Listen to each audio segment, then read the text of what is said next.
Hello students, I am Jacob sir here. First of all, I want to congratulate you all for stay safe in your home and follow the instructions of government and your parents. Please continue the same and complete your homeworks properly and systematically. Today, I start our biology classes with chapter 2 Cell, the unit of life. What is a cell? All of you know that cell is the structural and functional unit of all living things. It means all part of a living things are made up of cells. For example, if we take a part of the plant body or an organ from our body, it is made up of cells. Or if we consider any functions performed in a living body like digestion, respiration, conduction of water and food in plants, all these carried out by cells or a group of cells. The cells are classified into two types. First one is plant cells, that means the cells present only in plants. Second one, animal cells, that means the cells that present only in animal cells.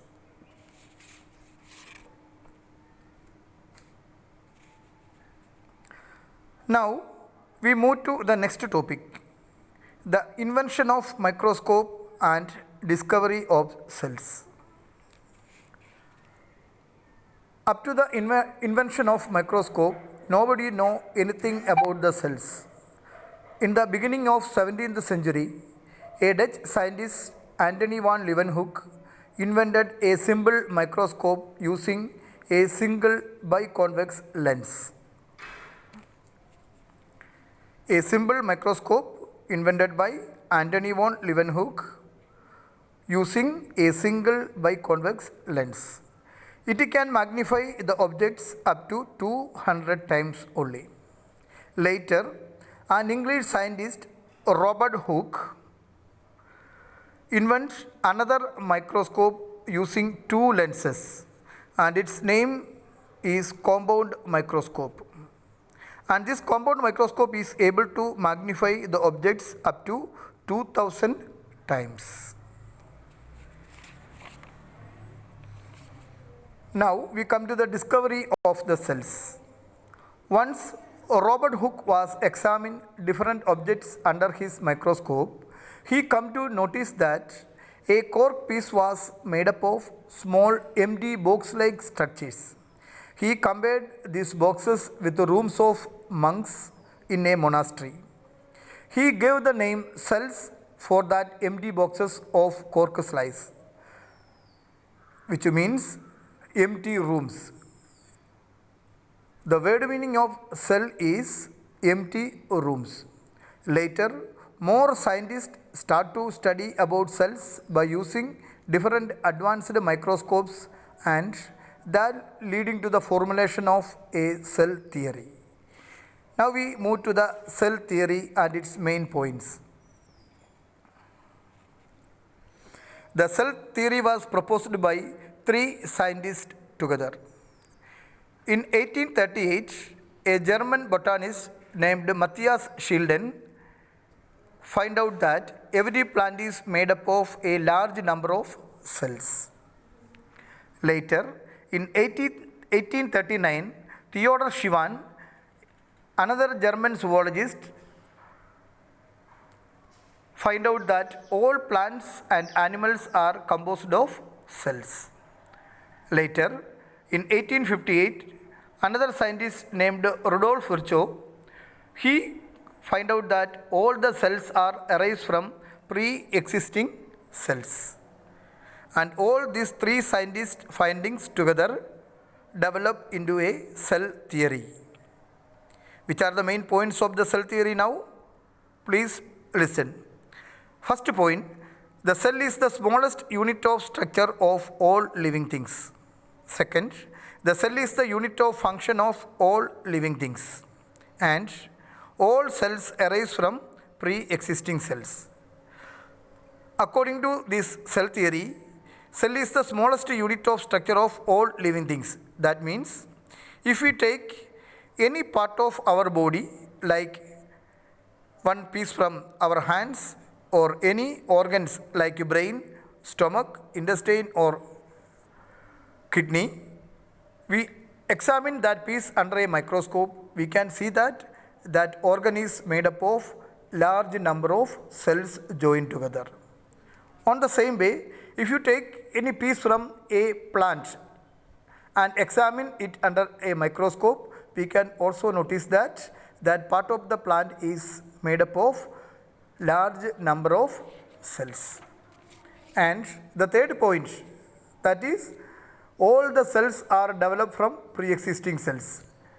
When a cell is become mature, it will divide into two daughter cells and increase the number of the cells and size, and later they continue the same procedure of division, and that help in multiplication of the cells, and that is why the growth of the living body will take place.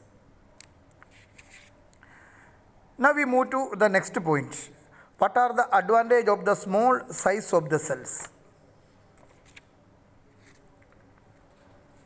As we know that almost all cells are microscopic and not visible by our naked eye. What is this advantage of the small size of the cells? It provides large surface area for the functioning of the cells, and also it enables easy diffusion of nutrients into the cells, gases in and out of the cells, and easy diffusion of the waste materials that produced inside the cell out to the cells. And finally, this small size of the cell enable easy repairing of the damaged cells. Now we move to the classification of organisms based on number of cells. There are three types of organisms based on the number of cells in their body. First category is known as unicellular. The word meaning of uni means one. Organisms with only one cell comes under the category of unicellular. Examples: amoeba, bacteria, paramecium, etc. The second category is few-celled organisms. These organisms having few cells in their body. For example, hydra, sponges, volvox, etc. And the last and final category is multicellular. Multicellular means the body of organisms which is made up of millions of cells. For example, human beings, animals, plants, etc. are having millions of cells in their body, and they comes under the category of multicellular organisms. And finally, we come to the end of this session, which we will discuss about the size and shape of the cells. As we all know that the size and shape of the cells are based on its function, what it is performing. First we just discuss about the size. Most of the cells are microscopic and measured by a unit known as micrometer. Micrometer is the unit we are using for measuring the size of the cells. According to scientists' observation, the smallest cells among all the cells available now are bacteria.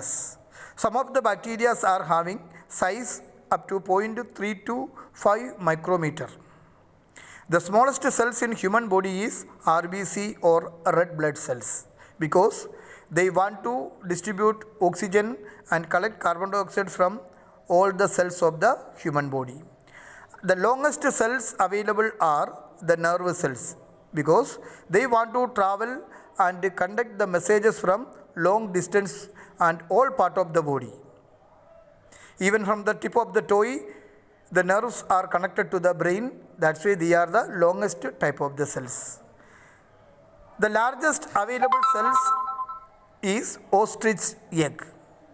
Eggs of the birds are considered as the largest type of cells. Among them, ostrich egg is considered as the largest cells. And the last topic for today is shape of the cells. Just like size, shape of the cells also depend on the functions of the cells that performing. Some of the examples are there. Circular type cells, example RBC, ova, etc. Amoeboid cells, example WBC or white blood cells. Then long slender type of cells, example nerve cells. Contractile cells, example muscle cells that help in our movement of the body parts. And in plant cells, a special type of cell is there that is known as bean-shaped cell that we can see in the guard cells of stomata, and these guard cells help in the opening and the closing of the stomata. Now I want to conclude today's class. Just to revise once again, first we discuss what is cell. Cell is the smallest structural and functional unit of all living beings. Then we discuss about the invention of microscope. Only after the invention of microscope, we come to know about the cell and their shape, size and structure and their functions. The first microscope was invented by Anton von Leeuwenhoek, and it is a simple microscope made up of only a single mirror. The second microscope was discovered by an English scientist known as Robert Hooke. He developed a compound microscope using two lenses, and it can able to magnify the object up to 2000 times. When Robert Hooke observed different objects under his microscope, he come to know that the cork slices are made up of small box-like empty structures, and he give the name cell for these empty boxes.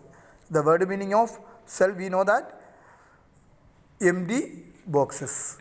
Then we study about the cell theory. After the invention of advanced microscope, so many scientists show interest in study about the cells, and some of the scientists study together and they make a cell theory. The three main scientists study for cell theory are Matthias Schilden, Theodor Schwann and Rudolf Virchow. In 19th century, they developed a cell theory, and which are the main points of the cell theory? Cell is the smallest unit of structure of all living things. Cell is the unit of function of all living things, and all the cells are arise from pre-existing cells. And finally, we come to know that the size and the shape of the cells are based on their function, what they are performing. Tomorrow I will come again with the next topics of this chapter, that is the structure and parts of the cell and the main difference between plant and animal cells. Have a nice day. Thank you.